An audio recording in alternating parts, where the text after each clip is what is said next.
Hello students, welcome to my YouTube channel. बच्चे, आज हम करेंगे चैप्टर 12, क्लास 8 चल रही है। इसका चैप्टर का नाम है फैक्टराइजेशन। फैक्टराइजेशन जो है इसका इंट्रोडक्शन पार्ट पढ़ेंगे। फैक्टर कैसे होते हैं ये आप लोगों ने पहले भी पढ़ा हुआ है। जैसे मान लिया मेरे पास 12 है, ठीक है।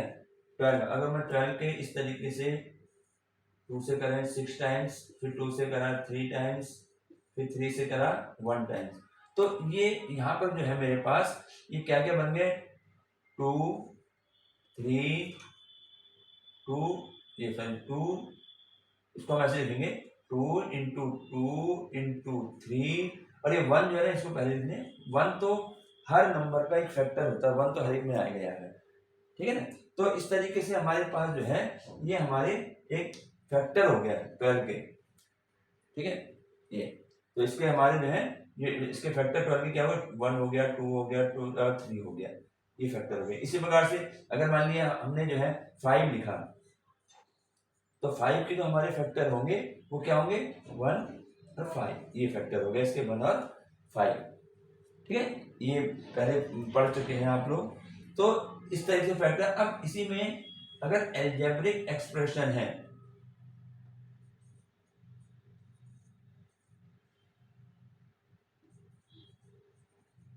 एल्जेब्रिक एक्सप्रेशन,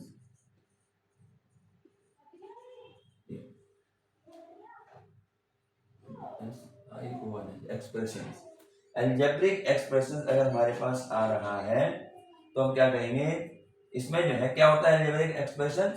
एल्जेब्रिक एक्सप्रेशन हम किसे कहते हैं, एल्जेब्रिक एक्सप्रेशन होता है बच्चे जहां पर हमारे पास जो है ना वेरिएबल भी होता है और नंबर भी होते हैं। वेरिएबल भी हो सकता है और नंबर भी हो सकता है। जैसे मान लिया हमने लिख दिया 5xy, ठीक है, ये हमारा एल्जेब्रिक एक्सप्रेशन है, ठीक। अगर मान लो कहीं पर लिखा हुआ है 2, तो ये भी एल्जेब्रिक एक्सप्रेशन है। मैं इसके साथ किसी भी वेरिएबल को इसकी पावर 0 लगा सकता हूँ, या पढ़ चुके किसी की पावर 0 1 होती है, ठीक है। तो ये भी हमारा एल्जेब्रिक एक्सप्रेशन होता है।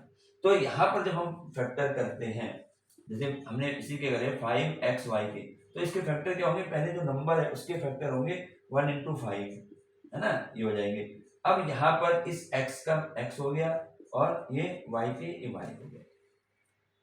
तो ये हमारे इस प्रकार से इस एल्जेब्रिक एक्सप्रेशन के जो है ये हमारे फैक्टर हो गए। और एक बात और ध्यान रखना, मान लो कहीं पर लिखा हुआ है ऐसे 8x² y, इसके फैक्टर हमें करने हैं। तो 8 के हम जो है क्या करेंगे, मैं इस 8 को 2 × 4 अब x² है ना, तो x को 2 टाइम्स दिया, y 1 टाइम्स, तो ये फैक्टर होते हैं इसके जो है x² के फैक्टर x × x हो गए, है ना, और y के ऊपर पावर 1 है। मतलब अभी यहाँ पर ये लिखा हुआ है, लेकिन यहाँ पर फैक्टर जो है ये गलत है 8 के, क्योंकि यहाँ पर जो भी हम नंबर के फैक्टर करेंगे तो वो बच्चे नंबर आने चाहिए प्राइम नंबर्स, प्राइम नंबर में फैक्टर होंगे। क्यों, क्योंकि इसमें 4 लिखा है, तो क्या अभी 4 के भी तो फैक्टर हो सकते हैं, क्या हो सकते हैं, 2 × 2 ऐसे।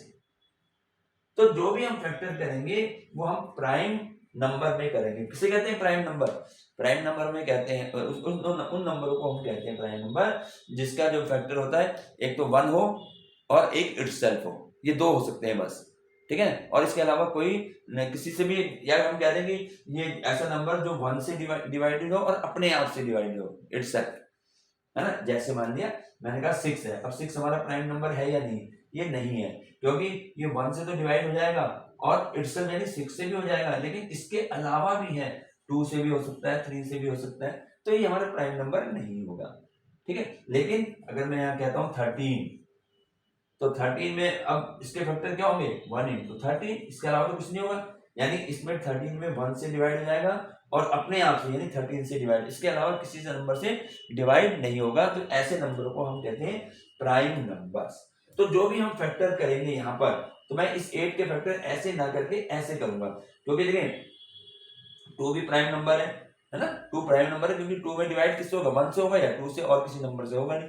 तो यहाँ पर हमें सब जो है ध्यान रखना पड़ेगा कि हमें उसके प्राइम फैक्टर ही करने होंगे। अब प्राइम फैक्टर जब करने होंगे तो बच्चे यहाँ पर इसको जो है, इसको जो प्राइम हमारे, हम तो कहते हैं ना प्राइम फैक्टर, प्राइम फैक्टर हम कहते हैं। यहाँ पर इसका नया नाम दिया हुआ है इरेड्यूसिबल, इरेड्यूसिबल ये नाम दिया है प्राइम को, यहाँ पर उसने इरेड्यूसिबल कह दिया इस बुक में जो तुम्हारी है। ठीक है, तो जहां भी इरेड्यूसिबल नंबर लिखा हुआ है समझो वहां पर प्राइम नंबर ही है। ठीक है, चलिए आगे बढ़ते हैं हम। अब फैक्टराइजेशन क्या होता है? फैक्टराइजेशन होता है किसी भी एक्सप्रेशन को हम जो है क्या लिखें, प्रोडक्ट ऑफ इट्स फैक्टर, उसके फैक्टर्स के प्रोडक्ट में लिखते हैं। कोई भी एक्सप्रेशन है उसको हम उसके फैक्टर के प्रोडक्ट में यदि हम लिख देते हैं तो फैक्टराइजेशन कहलाता है। ठीक है, ये हो जाएगा। अब इसमें हमारे पास मेथड ऑफ फैक्टराइजेशन, अब यहां पर मेथड ऑफ फैक्टराइजेशन,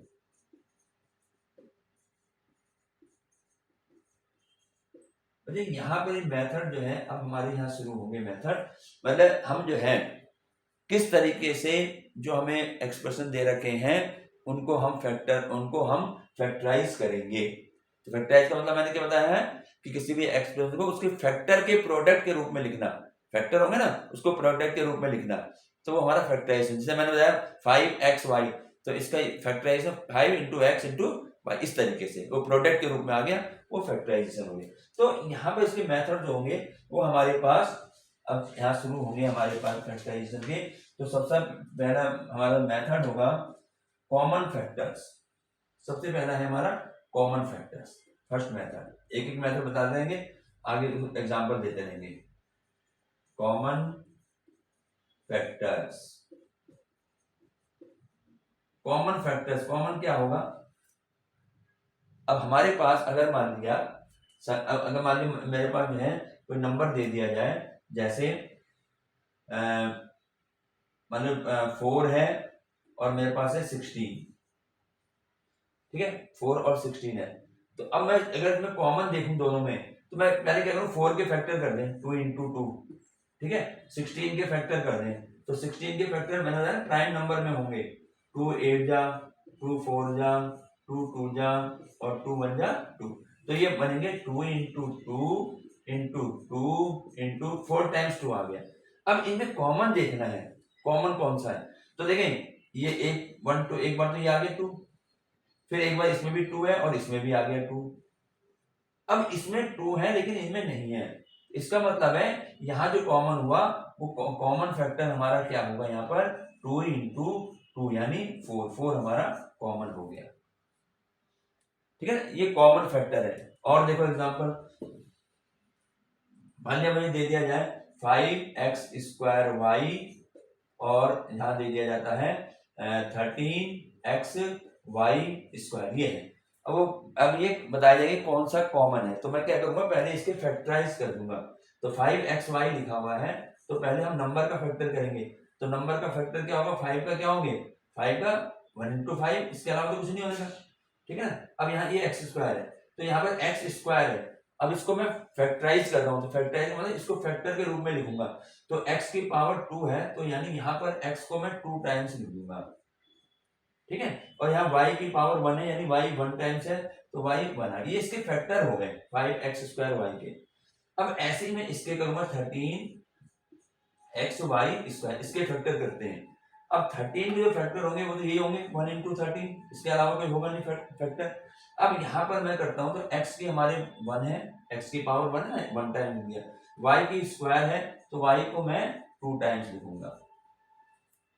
ठीक है, अब हमें देखना है कॉमन फैक्टर। मैं यहाँ पे CF लिख रहा हूँ, CF का मतलब कॉमन फैक्टर शॉर्ट में, यहाँ पूरा लिख देता हूँ कॉमन फैक्टर। अब इसमें कॉमन फैक्टर हमें देखना है कौन से हैं। अब देखें नंबर में देखो क्या कॉमन है, ना तो 5 इसमें है तो इसमें नहीं है। कॉमन का मतलब है ये दोनों, जैसे यहाँ 2 टर्म लिखी दोनों में आना चाहिए।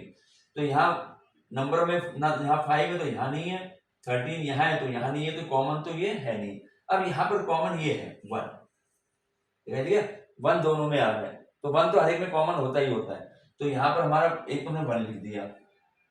अब आ जाओ इसमें जो हमारे वेरिएबल है, वेरिएबल में X Y Z A B C जो भी।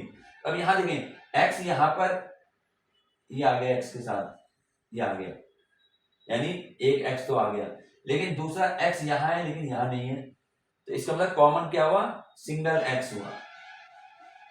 बात समझ आई ना। अब दोनों में होना चाहिए, एक्स यहाँ पर तो है लेकिन यहाँ तो एक बार है, वो एक बार इसके साथ हो गया, अब यहाँ 2 टाइम्स है ही नहीं, तो एक बार आ गया कॉमन। वाई देखो, वाई यहाँ पर 1 टाइम्स है, तो ये 1 टाइम जो है इसके साथ आ गया, चलो ये तो एक तो वाई हो गया, लेकिन यहाँ पर एक वाई और है पर यहाँ नहीं है, तो ये कॉमन नहीं होगा। तो हमारा जो कॉमन फैक्टर हुआ वो एक्स वाई हुआ। तो इस तरीके से हमें जो है जो भी जाएगा पहले हमें कॉमन देखें, कॉमन सबसे इंपॉर्टेंट है। कभी भी हम फैक्टर करेंगे तो सबसे पहले हम उसमें कॉमन देखते हैं कि कॉमन क्या है, ठीक है। तो ये हमारा पहला था कॉमन फैक्टर। इसके बाद कॉमन फैक्टर ये हमारा ये हो गया, और अब हम चलते हैं आगे और आता है रीग्रुपिंग टर्म्स।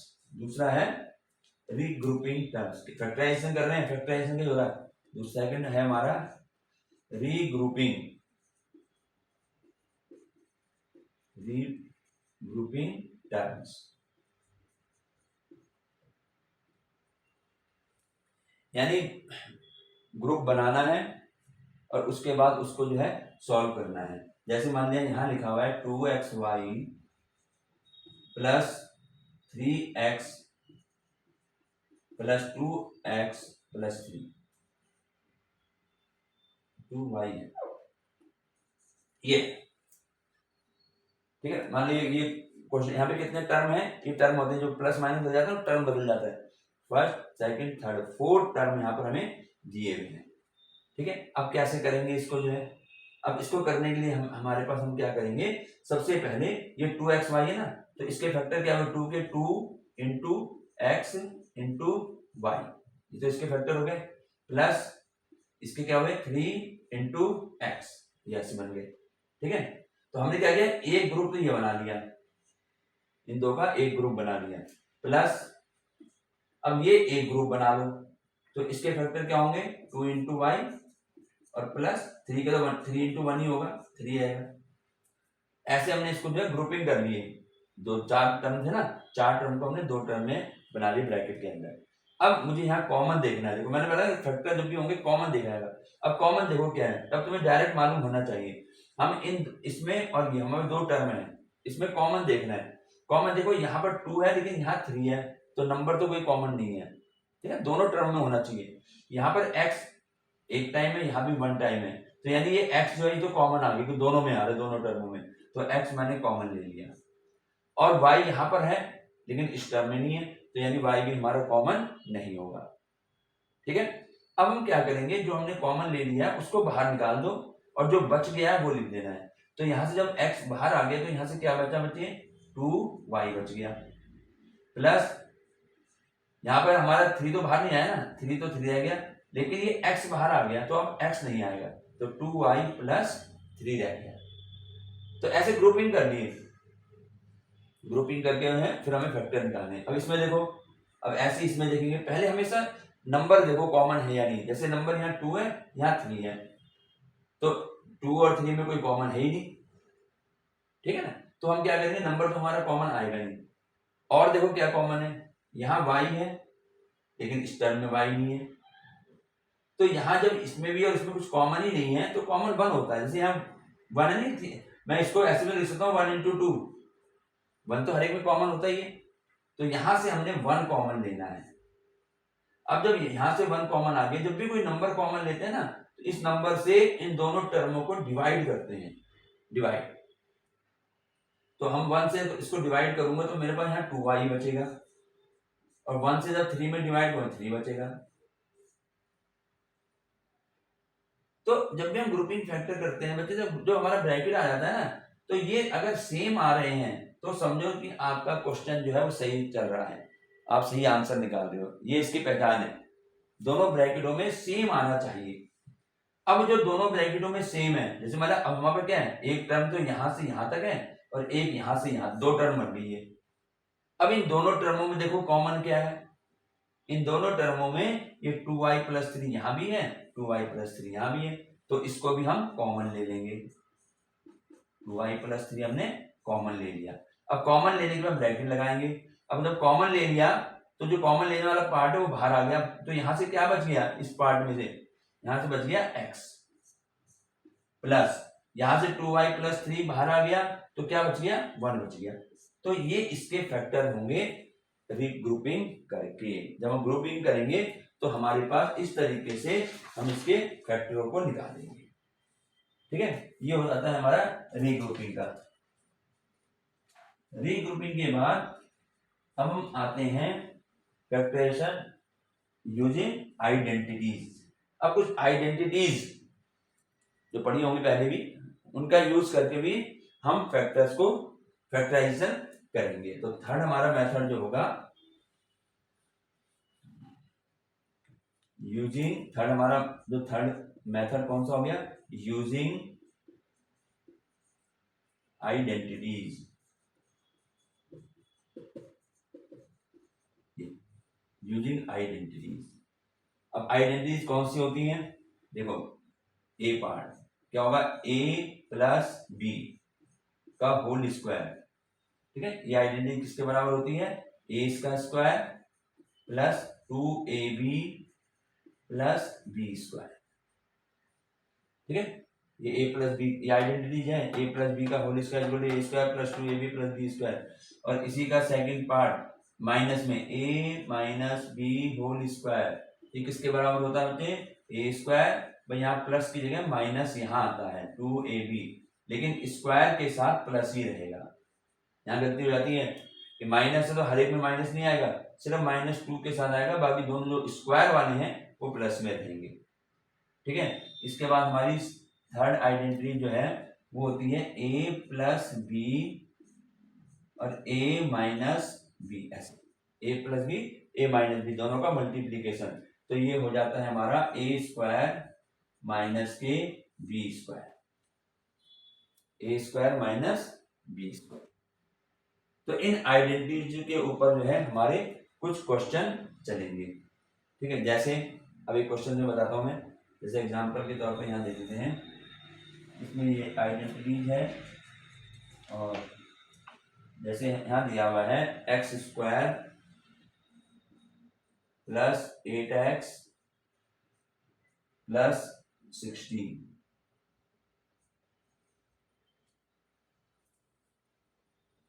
ये है क्वेश्चन और इसको हमें फैक्टर करने हैं।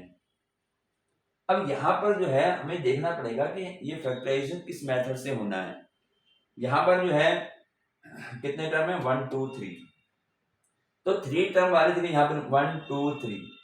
ठीक है ना, तो हमने क्या करना है इस क्वेश्चन में, हमें जो है ए और बी मालूम है, हमें यहां से मालूम चल जाए कि ए क्या है बी क्या है, तो हमारी जो है आइडेंटिटी बन जाएगी।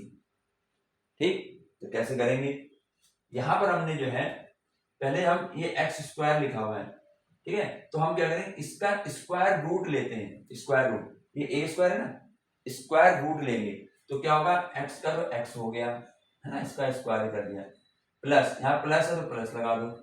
अब बच्चे यहाँ पर ये 8x है, अब मुझे 8x नहीं चाहिए, मुझे तो बनाना है, ये बनाना है अभी हमने, ये वाला थर्ड टर्म जो है ना, ये 1 2 3 टर्म है, इसको हमें यहाँ बनाना है। तो ये लिखा हुआ 2ab। अब हमने जो है ये तो हमारा a हो जाएगा जो पहले ब्रैकेट में हमने स्क्वायर करा। अब हमें b नहीं मालूम, तो ध्यान देना कैसे करेंगे, सबसे पहले जिसका स्क्वायर रूट हो रहा हो उसको लिखेंगे। स्क्वायर रूट किसका, 8 का तो स्क्वायर रूट नहीं होगा, 2√2 होता है वैसे तो, ठीक है ना, लेकिन 16 का स्क्वायर रूट कितना होता है, 4 होता है। ठीक, तो मैं क्या करूंगा, इसको लास्ट में लिखूंगा, कैसे लिखूंगा, 4 का स्क्वायर, ऐसे ऐसे करना है, इनको थोड़ा प्रैक्टिस करनी पड़ेगी तुम्हें। अब यहां पर मुझे ये 8x नहीं चाहिए, हमें क्या चाहिए, हमें चाहिए 2ab, ये चाहिए हमें। तो मैं इसको क्या लिखूंगा, अब देखो ये जो पहले ब्रैकेट के अंदर है ना, इसको हम a कहेंगे और जो बाद के ब्रैकेट में इसको b कहेंगे, क्योंकि हमारे पास शुरू में a² होता है, लास्ट में b² होता है, यानी ये हमारा a² हो गया और ये बी स्क्वायर हो गया। अब बीच में क्या चाहिए, 2 इंटू, ये चाहिए ना 2ab, ab का इंटू हो रही है तो 2 इंटू, अब मैं 8 नहीं लिखूंगा, अब यहाँ a लिखा हुआ है तो a का मतलब है पहले ब्रैकेट में जो लिखा हुआ है x वो लिख दो। फिर इसके बाद b का मतलब दूसरे ब्रैकेट में, b हमने किसको माना है 4 को, तो ये 4 आ गया। अपने आप 2 4 जा 8x आ जाएगा। तो हमें इसके फैक्टर करने हैं इस तरीके से, समझ आई बात? ये ऐसे कराने हैं, ठीक है ना। यानी इसमें a क्या है, a हमारा x है, b क्या है हमारा 4 है, ठीक। अब ये पूरा का पूरा अगर मैं इसको फॉर्म, जब मैंने a को x माना है, x को a माना है, 4 को b माना है, तो ये हमारा ऐसे नहीं बन जाएगा, a स्क्वायर प्लस 2, x को मैंने क्या माना है a आ गया, और 4 को मैंने क्या माना है b, तो b आ गया, तो 2ab आ गया, प्लस ये 4 को हमने क्या माना है b माना, तो b का स्क्वायर, यानी ये आइडेंटिटी ये बन गई। तो पहले हमें ये आइडेंटिटी बनानी होगी। अब ये पूरी आइडेंटिटी होती किसके बराबर है, ये पूरी आइडेंटिटी किसके बराबर होती है, इसके बराबर होती है a प्लस b का होल स्क्वायर। तो हमारा a हमने किसको माना है, यहाँ x को माना है, और b किसको लिया था 4 को लिया था, तो x प्लस 4 का होल स्क्वायर, ये आंसर आएगा, ठीक है ना। ये इस तरीके से हमें जो है करना पड़ेगा, तभी ये हो पाएगा। तो हमें फैक्टर इस तरीके से करने हैं कि मतलब ये समझो कि यहां पर हमें जो ए बी लाना होता है, इसका एक तरीका और भी समझ लो, ए बी जो होगा ये, यानी मुझे ए और बी वो चाहिए मल्टीप्लाई करके तो आ जाए 16।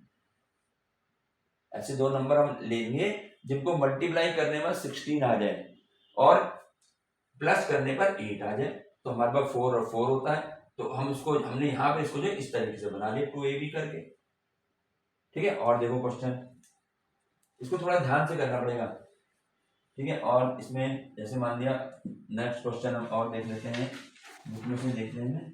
जैसे ये दे रखा है इन्होंने, जैसे ये देगा 4y square, 4y square minus 12y plus 9, ये दिया, ठीक है। अब देखो क्या करेंगे, थर्ड टर्म है 1 2 3, 3 टर्म है ना, 3 टर्म ये है, या तो प्लस का होगा या माइनस का होगा, यहाँ माइनस वाला है। तो अब मुझे ये बनाना है, मुझे ए भी चाहिए, मुझे बी भी चाहिए। तो क्या होता है, अब क्या करेंगे इसमें, इसका स्क्वायर रूट लेना होगा। स्क्वायर रूट 4 का स्क्वायर रूट क्या होता है, हमें पता है 2 होता है, और y स्क्वायर का y होता है, x स्क्वायर का x होता है, z स्क्वायर का z होता है स्क्वायर रूट।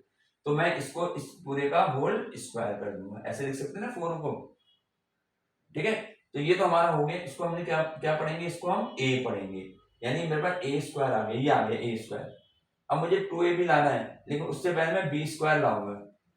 अगर b मिल जाए मुझे तो हमारा 2ab बन जाएगा। तो अब क्या करेंगे इसमें, यहाँ पर इनमें देखो, इसका तो स्क्वायर रूट 2 हो गया।